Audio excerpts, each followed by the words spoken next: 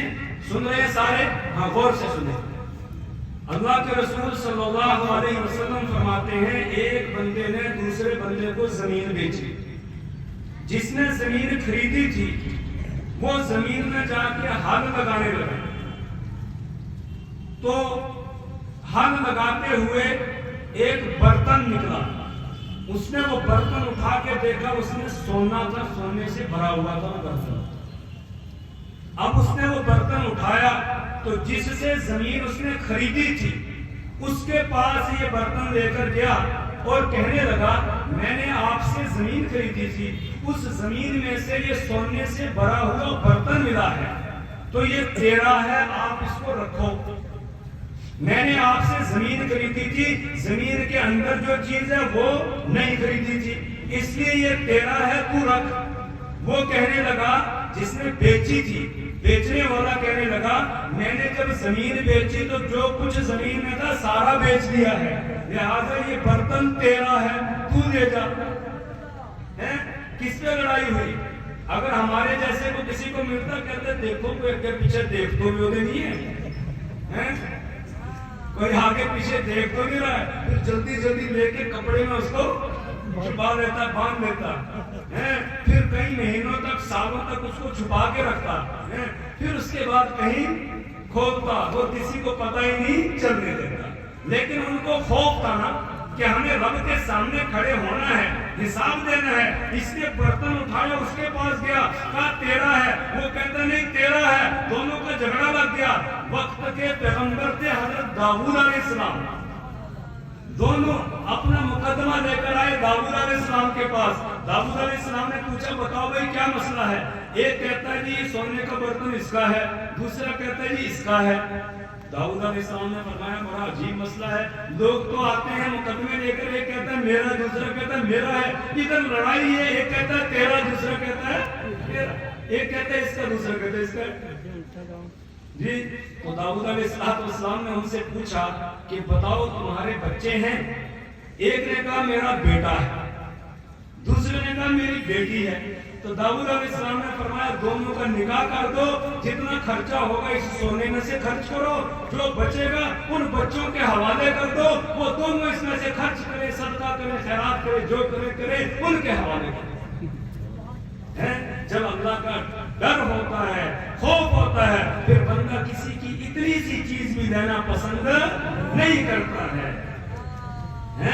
پھر تو حضرت عمر رضی اللہ تعالیٰ عنہ رات کو چکر لگا رہے تھے، گشت کر رہے تھے، تو دور جنگل کے قریب ایک گھر کے پاس پہنچے، آدھی رات ہو چکی ہے، ایک عورت اپنی بچی سے یہ کہہ رہی ہے کہ بیٹی آج بھینس نے دودھ کم دیا ہے، تھوڑا پانی ڈال دے اس میں۔ تو بیٹی نے کہا امی جان آپ کو معلوم نہیں ہے حکومت کس کی ہے؟ امیر المؤمنین فاروق اعظم رضی اللہ تعالیٰ عنہ کی حکومت ہے، اگر پتہ چل گیا یہ دودھ میں ملاوٹ کرتے ہیں، پانی ڈالتے ہیں، سزا ہو جائے گی۔ ماں نے کہا بیٹی کون عمر کہاں دیکھ رہا ہے، آدھی رات ہو رہی عمر کہیں سونا ہوگا، وہ کہاں دیکھ رہا ہے؟ تو بیٹی نے آگے سے جواب دیا امی اگر عمر نہیں دیکھ رہا ہے، عمر کا خدا تو دیکھ رہا ہے۔ کیا کہا؟ امی عمر نہیں دیکھ رہا ہے، عمر کا خدا تو دیکھ رہا ہے، اس لیے میں دودھ میں پانی نہیں ملاؤں گی، دودھ میں پانی نہیں ڈالوں گی۔ فاروق اعظم رضی اللہ تعالیٰ عنہ یہ بات سن لی، واپس آ گئی۔ صبح کو ماں بیٹی دونوں کو بلایا، اب ماں ڈرنے لگی کہ شاید رات والی بات کا پتہ چل گیا ہے تو اب کوئی سزا ہو جائے گی۔ دونوں کو لا کے سامنے کھڑا کیا گیا تو فاروق اعظم رضی اللہ تعالیٰ عنہ نے دیکھا کہ بوڑھی کانپ رہی تھی، کہا اماں ڈرنے کی ضرورت نہیں ہے، اب بتاؤ رات کو کیا کہا تھا؟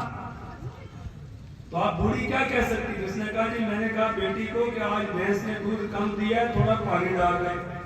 پھر کہا بیٹی سے کہ بیٹی آپ بتاؤ آپ نے کیا جواب دیا؟ تو اس نے کہا میں نے یہ کہا تھا کہ امیر المؤمنین فاروق اعظم رضی اللہ تعالیٰ عنہ کی حکومت ہے، اگر پتہ چل گیا سزا ہو جائے گی۔ تو پھر بوڑھی سے پوچھا تم نے کیا کہا؟ تو بوڑھی نے جواب دیا میں نے کہا کون عمر کہاں دیکھ رہا ہے۔ بیٹی تم نے کیا جواب دیا؟ بیٹی نے کہا میں نے یہ کہا کہ امی عمر نہیں دیکھ رہا ہے، عمر کا خدا تو دیکھ رہا ہے۔ فاروق اعظم رضی اللہ تعالیٰ عنہ نے کہا بڑھیا سے کہ اماں تمہیں میں نے معاف کر دی، اتنی نیک بیٹی اللہ نے آپ کو دی ہے، اس نیک بیٹی کی وجہ سے تجھے میں نے معاف کر دیا، کوئی سزا تجھے نہیں ہوگی۔ اور اگلی بات میری یہ ہے، درخواست یہ ہے، اس بیٹی کا رشتہ میرے بیٹے عاصم کے لیے دے دو۔ بتاؤ اس لڑکی نے کبھی سوچا تھا کہ میں امیر المومنین کی بہو بنوں گی؟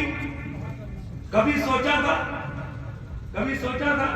اس کی ماں نے کبھی سوچا تھا کہ وہ شخص جس کی حکومت آج 16 ملک ہیں، جس پہ اکیلے حضرت فاروق اعظم رضی اللہ تعالیٰ عنہ کی حکومت تھی، تو اس بڑھیا نے سوچا تھا کہ میری بیٹی اس گھر میں جائے گی؟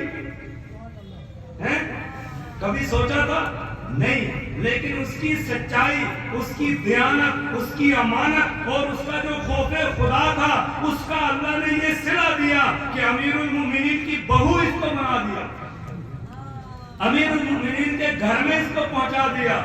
اب جب نکاح ہو گیا، نکاح کے بعد فاروق اعظم رضی اللہ تعالی عنہ جب صبح کو لوگوں کے درمیان فیصلے کرنے کے لیے عدالت میں جاتے تھے تو پہلے اس بیٹی کے پاس آتے، اس بہو کے پاس آتے اور آ کر کہتے تھے کہ بیٹی ذرا وہ جملہ دہرانا جو تم نے جنگل میں اس جھونپڑی میں اپنی ماں کے سامنے دہرایا تھا کہ عمر نہیں دیکھ رہا ہے، عمر کا خدا تو دیکھ رہا ہے۔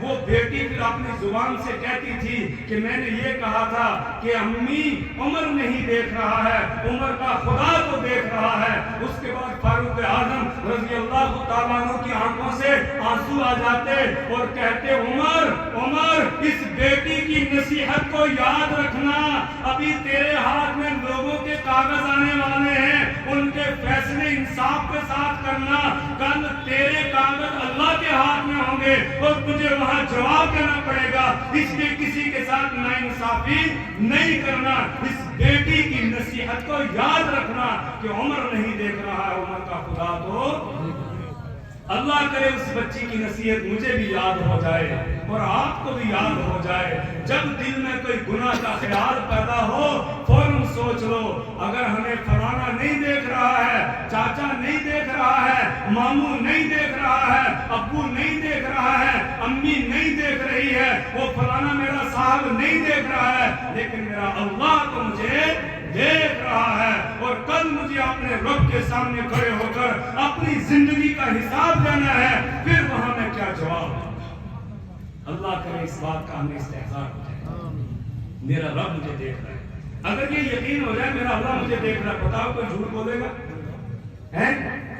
نہیں بولے گا۔ کوئی کسی کو دھوکہ دے گا؟ نہیں دے گا۔ کوئی برا کام کرے گا؟ نہیں کرے گا۔ کوئی گندی نظر سے کسی کی ماں بہن بیٹی کو دیکھے گا؟ نہیں دیکھے گا۔ کیوں؟ اس لیے کہ اس کو یقین ہے میرا رب مجھے دیکھ رہا ہے، چاہے کوئی دیکھ رہا ہو یا نہ دیکھ رہا ہو، لیکن میرا اللہ تو مجھے دیکھ رہا ہے۔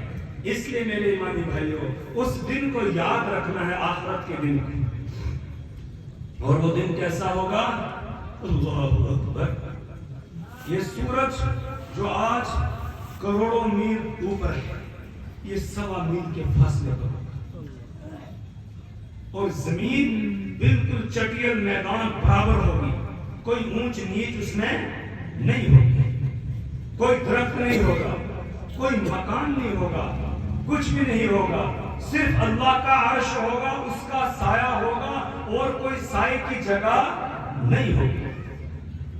گرمی اتنی شدت کی ہوگی، لوگوں کے پسینے چھوٹ رہے ہوں گے، کسی کا پسینہ اس کے ٹخنوں تک ہوگا، کسی کا گھٹنوں تک، کسی کی کمر تک پسینہ ہوگا، یعنی اتنا پسینہ بہے گا کہ یہاں تک پسینہ پہنچ گیا، کسی کا پسینہ یہاں گردن تک ہوگا، کسی کا منہ تک پہنچا ہوا ہوگا، کچھ پسینے کے اندر گھوٹے لگا رہے ہوں گے اپنے اپنے اعمال کے اعتبار سے۔ تو اس سختی کو ہم برداشت کر سکیں گے؟ یہاں کی گرمی کو برداشت کر سکتے ہیں؟ ابھی تو سردی ہی ہے لیکن آج بھی آپ کو گرمی لگ رہی ہے، 1-1.5 مہینے کے بعد برداشت ہوگی؟ کوئی دھوپ میں بیٹھ سکے گا؟ رہ سکے گا؟ نہیں۔ تو اس دن سورج بالکل قریب ہوگا، تو کیا اس دن ہم اس گرمی سے بچ سکیں گے؟ نہیں۔ کچھ لوگ ہوں گے خوش قسمت جو اس دن کی گرمی سے بچیں گے، ان کو اللہ کے عرش کا سایہ مل جائے گا، ان کو پسینہ نہیں آئے گا، اللہ کے عرش کے سائے میں ہوں گے۔ اللہ کرے ہم ان میں سے بن جائیں۔ وہ کون لوگ ہوں گے؟ جو حدیث میں نے شروع میں پڑھی تھی، اس میں اللہ کے رسول صلی اللہ علیہ وسلم نے فرمایا 7 قسم کے لوگ ہوں گے جن کو اللہ تعالیٰ اپنے عرش کے سائے میں جگہ دے دے گا۔ کتنی قسم کے؟ 7 قسم کے۔ اللہ کرے کہ ہم ان 7 میں آ جائیں تاکہ اس دن کی گرمی اور شدت سے، سختی سے ہم بچ جائیں۔ اس لیے ان 7 بندوں کا میں مختصر تعارف کراؤں گا۔ ہر آدمی اپنے آپ کو ٹٹول کے دیکھے کہ میں ان میں سے کس میں ہوں۔ اگر ہے تو اللہ کا شکر ادا کرے، اگر نہیں ہے تو پھر بننے کی کوشش کریں۔ اللہ کے رسول صلی اللہ علیہ وسلم فرماتے ہیں 7 یظلهم اللہ فی ظلہ یوم لا ظل الا ظلہ۔ 7 قسم کے لوگ ہوں گے جو میدان محشر میں اللہ کے عرش کے سائے میں ہوں گے، جس دن اللہ کے عرش کے سائے کے علاوہ کوئی سایہ نہیں ہوگا۔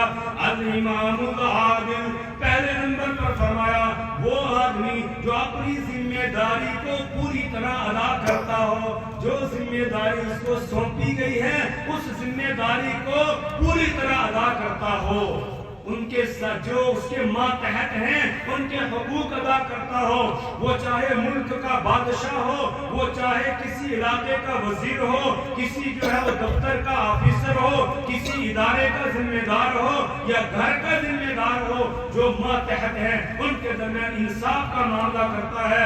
اور یہ ہمارا جو جسم ہے نا، یہ بھی ایک چھوٹا سا ملک ہے، اس کا اللہ نے ہم کو ذمہ دار بنایا ہے۔ اور پھر بتایا، حکم دیا آنکھ کو ٹھیک استعمال کرنا، کانوں کو ٹھیک استعمال کرنا، ہاتھوں کو ٹھیک استعمال کرنا، پیروں کو ٹھیک استعمال کرنا، اپنے ان جسم کے اعضاء کے ساتھ انصاف کرنا، بے انصافی نہیں کرنا۔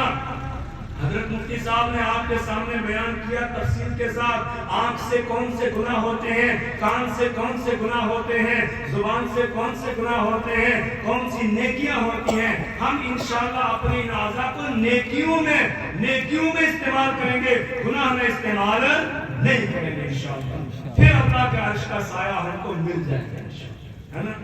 دوسرے نمبر پر وَشَابٌ نَشَأَ فِي عِبَادَةِ رَبِّهِ، ایسا نوجوان جو جوانی میں اپنے رب کی عبادت کرتا ہو، جو جوانی میں اپنے رب کی عبادت کرتا ہو، دن میں رب کی عبادت کرتا ہے، رات میں رب کی عبادت کرتا ہے، اللہ کے حکموں کو پورا کرتا ہے، نبی کے طریقے کو اختیار کرتا ہے، ایسا نوجوان اس کو اللہ تعالیٰ اپنے عرش کے سائے میں جگہ دے دے گا۔ جوانوں، تمہاری جوانی کیسی ہونی چاہیے؟ اور ایک چھوٹا سا واقعہ سناتا ہوں۔ امام غزالی رحمۃ اللہ علیہ کی کتاب ہے مکاشفۃ القلوب، اس میں لکھا ہے ایک نوجوان کا واقعہ۔ ایک آدمی کو گھر میں ملازم کی ضرورت تھی، نوکر کی۔ وہ باہر نکلا نوکر تلاش کرنے کے لیے، ایک نوجوان مل گیا تو اس نوجوان سے پوچھا، بیٹا مجھے گھر میں ملازم کی ضرورت ہے، نوکر کی ضرورت ہے، تم میرے گھر میں ملازمت کرو گے؟ اس نے کہا ٹھیک ہے کروں گا، لیکن میری 3 شرطیں ہیں۔ کتنی؟ پہلی شرط یہ ہے کہ میں صرف دن میں کام کروں گا، رات میں نہیں کروں گا۔ دوسری شرط یہ ہے جب نماز کا وقت ہوگا میں کام چھوڑ دوں گا، پہلے نماز پڑھوں گا۔ اللہ کرے ہم میں سے ہر آدمی یہی شرط لگانے والا بن جائے کہ کام دن میں کریں گے، رات میں رب کو منوائیں گے، اور جب نماز کا ٹائم ہوگا کام کو چھوڑیں گے اور پہلے نماز ادا کریں گے، اللہ کے حکم کو پورا کریں گے۔ تو تیسری شرط اس نے یہ لگائی، آپ کے گھر میں مجھے الگ ایک کمرہ چاہیے رہنے کے لیے، میں اکیلا رہوں گا، کسی کے ساتھ نہیں رہوں گا۔ اس آدمی نے دیکھا لڑکا تو نیک لگتا ہے، لہٰذا اسی کو ملازم بنانا چاہیے۔ کہا ٹھیک ہے بیٹا، یہ 3 شرطیں مجھے منظور ہیں، لے کے آگے گھر میں۔ اب اس نے کام کرنا شروع کر دیا، دن میں کام کرتا ہے، رات میں نہیں کرتا ہے، جب نماز کا ٹائم ہوتا ہے کام چھوڑتا ہے، پہلے نماز پڑھتا ہے۔ کچھ دنوں کے بعد اس مالک کو یہ خیال آیا کہ میں ذرا دیکھوں یہ رات کو اکیلے کمرے میں کیا کرتا ہے۔ تو وہ آدھی رات کو اٹھ کے گیا، جا کر دروازے کے بیچ میں وہ دراڑ ہوتی ہے 2 فٹوں کے بیچ میں، وہاں سے دیکھنے لگا تو دیکھا کہ اس نوجوان نے سر سجدے میں رکھا ہے اور اس کے سر کے اوپر سے آسمان کی طرف ایک روشنی ہے، ایک لائٹ جو آسمان کی طرف اٹھی ہوئی ہے، جا رہی ہے، اور یہ سر سجدے میں رکھ کے اللہ کے ساتھ راز و نیاز کی باتیں کر رہا ہے، چپکے چپکے باتیں کرتے ہوئے کہہ رہا ہے، اے اللہ مجھے دن میں اپنے مالک کا کام کرنا پڑتا ہے، اگر مجھے دن میں کام نہیں ہوتا تو جیسے رات میں تیرے سامنے سجدہ کرتا ہوں دن میں بھی سجدہ ہی کرتا ہوں۔ اللہ کرے میرا ہر نوجوان دن رات اللہ کا سجدہ کرنے والا بن جائے۔ اس آدمی نے اپنی بیوی کو اٹھا کے لایا، اس کو بھی دکھایا، دکھانے کے بعد یہ دونوں رونے لگے کہ ہم نے اس نوجوان کے ساتھ زیادتی کی جو ہم اس سے دن میں کام کرواتے ہیں، آج کے بعد ہم اس سے کوئی کام نہیں کروائیں گے۔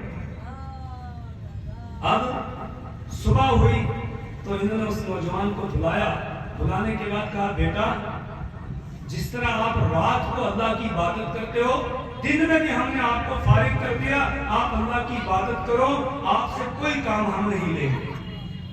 اس نے آسمان کی طرف دیکھا اور کہا، اللہ یہ تو میرے اور تیرے درمیان راز تھا، یہ میرے اور تیرے درمیان راز تھا، میری رات کی عبادت کا کسی اور کو پتا نہیں تھا، تجھے پتا تھا، مجھے پتا تھا، یا کرامن کاتبین جو وہ نامہ اعمال لکھنے والے فرشتے ہیں ان کو پتا تھا، اور کسی کو پتا ہی نہیں تھا۔ اب تو میرا راز کھل گیا، اب مجھے جینے کو جی نہیں چاہتا ہے، اب تو اپنے پاس بلا لے۔ یہ اس نے کہا، بس اسی وقت تھوڑی دیر کے بعد اس کو موت آ گئی، اللہ کے یہاں پہنچ گیا۔ اللہ کرے میرا ہر نوجوان رات کو رب کی عبادت کرنے والا بن جائے، دن میں کام کرے، نمازوں کی پابندی کرے، لیکن رات کو اللہ کی عبادت کرے، کچھ دیر سو جائے، آخری پہر میں اٹھ جائے اور اٹھ کے تہجد کی پابندی کرے، تہجد پڑھے، اللہ کے سامنے آنسو بہائیں، وہ آنسو اس کو بڑے پسند ہیں، وہ آنسو جہنم کی آگ کو بجھا دیتے ہیں۔ تو ایسا نوجوان جو جوانی میں رب کی عبادت کرتا ہے اس کو اللہ کے عرش کے سائے میں جگہ دیتے ہیں۔ تیسرے نمبر پر وَرَجُلٌ قَلْبُهُ مُعَلَّقٌ فِي الْمَسَاجِدِ، ایسا نوجوان، ایسا شخص جس کا دل مسجد میں لٹکا رہتا ہے، ایک نماز پڑھتا رہے، دوسری کا انتظار رہتا ہے، جہاں اللہ کا منادی آواز لگاتا ہے، حی علی الصلاۃ حی علی الفلاح، آ جاؤ نماز کے لیے، آ جاؤ کامیابی کی طرف، یہ فوراً پہنچ جاتا ہے نماز ادا کرنے۔ اللہ کرے ہم میں سے ہر آدمی ایسا ہی بن جائے، کرے گا نمازوں کی پابندی انشاءاللہ، جیسے اذان ہوگی فوراً سارے کام چھوڑیں گے اور چھوڑ کر ہم سیدھے اللہ کے حکم کو پورا کریں گے۔ ایک کتاب میں نے ایک واقعہ پڑھا، ایک لوہار تھا، وہ لوہے پر نا، لوہے کو کوٹ کے اس کو ٹھیک کرنے والا لوہار، تو وہ ہتھوڑا اٹھاتا تھا لوہے پر مارنے کے لیے، ایسے ہتھوڑا اٹھایا، جیسے ہی اللہ اکبر کی آواز اس کے کانوں میں پڑتی، ہتھوڑا پیچھے پھینکتا تھا، آگے نہیں مارتا، اور چھوڑ کے فوراً آتا، آ کے پہلے نماز پڑھتا، اس کے بعد جا کے کام کرتا تھا۔ جب وہ مر گیا تو اللہ کو اتنا اچھا اس کا یہ عمل آیا، پسند آیا، اللہ تعالیٰ نے اس کو جنت میں بلند کر دیا۔ اس لیے ہر کام چھوڑ کے ہم کیا کریں گے؟ پہلے نماز ادا کریں گے۔ چوتھے نمبر پر فرمایا وَرَجُلَانِ تَحَابَّا فِي اللَّهِ اجْتَمَعَا عَلَيْهِ وَتَفَرَّقَا عَلَيْهِ، ایسے دو آدمی جو آپس میں ایک دوسرے سے محبت کرتے ہیں، صرف اللہ۔ تو انشاءاللہ ٹائم بہت ہو گیا، مجھے بھی لگ رہا ہے تھوڑی سی بات رہ گئی ہے، اس کو پورا کر کے ختم کریں گے۔ وَرَجُلَانِ تَحَابَّا فِي اللَّهِ اجْتَمَعَا عَلَيْهِ، ایسے دو آدمی جو آپس میں ایک دوسرے سے محبت رکھتے ہیں، لیکن کوئی دنیا کی غرض نہیں، اللہ کو راضی کرنے کے لیے۔ ابھی مفتی صاحب بتا رہے تھے نا کس سے محبت کرنی ہے، علماء سے محبت کرو، اللہ والوں سے محبت کرو، اللہ کے ولی جو اولیاء اللہ ہے ان سے محبت رکھو، اللہ کے پیغمبروں کے ساتھ ہمیں محبت ہو، اور سب سے زیادہ محبت اللہ کے بعد اللہ کے رسول صلی اللہ علیہ وسلم سے ہمیں محبت ہونی چاہیے۔ جو جس سے محبت کرے گا قیامت کے دن اسی کے ساتھ ہوگا۔ ایک صحابی آیا، آ کے عرض کیا، یا رسول اللہ صلی اللہ علیہ وسلم قیامت کب آئے گی؟ حضور پاک صلی اللہ علیہ وسلم فرمایا، تو نے قیامت کے لیے کیا تیاری کی ہے؟ اس نے کہا، یا رسول اللہ تیاری تو کچھ نہیں ہے خاص، البتہ مجھے آپ سے